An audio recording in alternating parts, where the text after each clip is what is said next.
ધોરણ 10 ગણિત દ્વિઘાત સમીકરણ પ્રકરણ 4। આ પ્રકરણની અંદર દ્વિઘાત સમીકરણનું પ્રમાણિત સ્વરૂપ વિશેની માહિતી મેળવીએ। તો દ્વિઘાત સમીકરણનું પ્રમાણિત સ્વરૂપ કયું?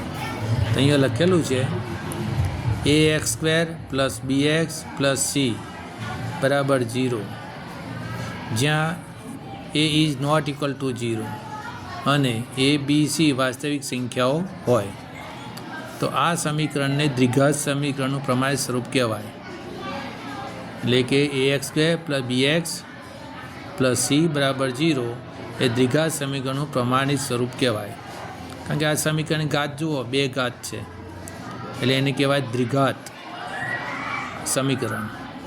હવે દ્વિઘાત સમીકરણને વધુમાં વધુ 2 બીજ હોય। વધુમાં વધુ 2 બીજનો અર્થ એ થાય કે 2 બીજ મળે, 1 બીજ મળે અથવા ન પણ મળે। કેટલીક વાર દ્વિઘાત સમીકરણને માત્ર એક જ સમાન અથવા પુનરાવર્તિત વાસ્તવિક બીજ હોય છે અને કેટલીક વાર દ્વિઘાત સમીકરણને એક પણ વાસ્તવિક બીજ નથી હોતું। હવે આગળ જોઈએ, દ્વિઘાત સમીકરણના બીજ ઉકેલ મેળવવાની જે રીતો છે એ 3 પ્રકારની છે। નંબર 1 અવયવીકરણની રીત, અવયવીકરણની રીત, પૂર્ણવર્ગની રીત અને સૂત્રની રીત।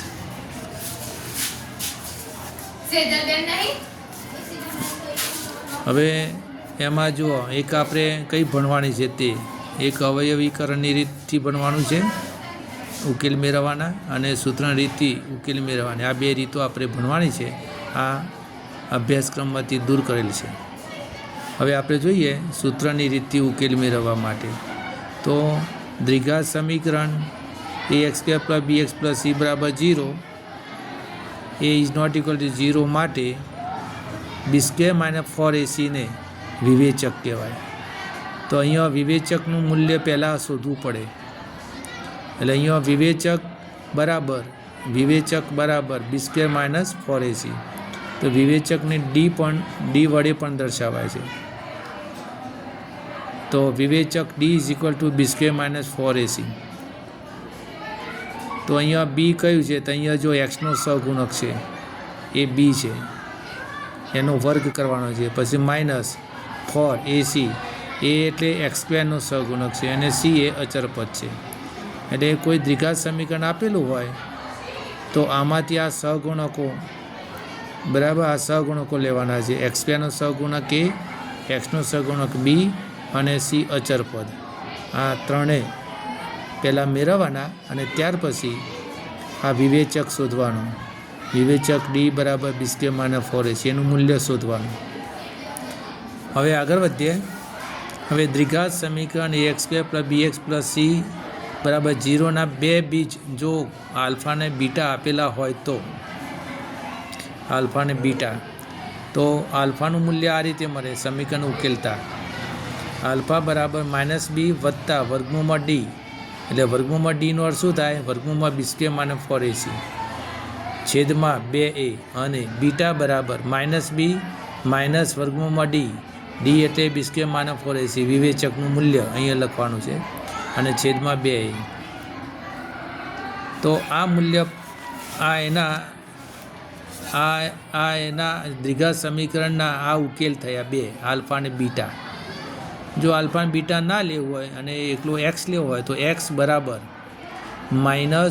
-b વત્તા માઇનસ વર્ગમૂળમાં b² - 4ac/2a મળે, બરાબર।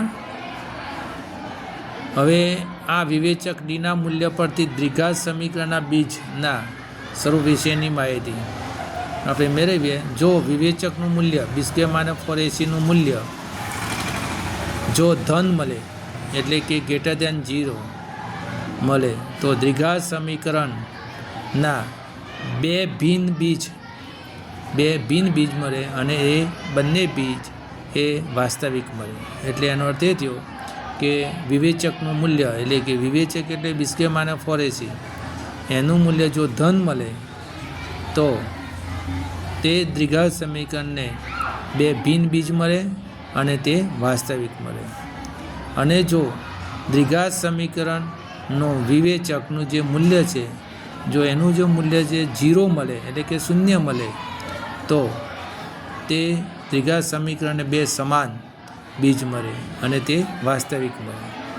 અને જો દ્વિઘાત સમીકરણનો જે વિવેચકનું જે મૂલ્ય છે જો ઋણ મળે, તો તે દ્વિઘાત સમીકરણના જે બીજ છે એ મળે નહીં, એટલે કે વાસ્તવિક બીજ અસ્તિત્વ ધરાવે નહીં.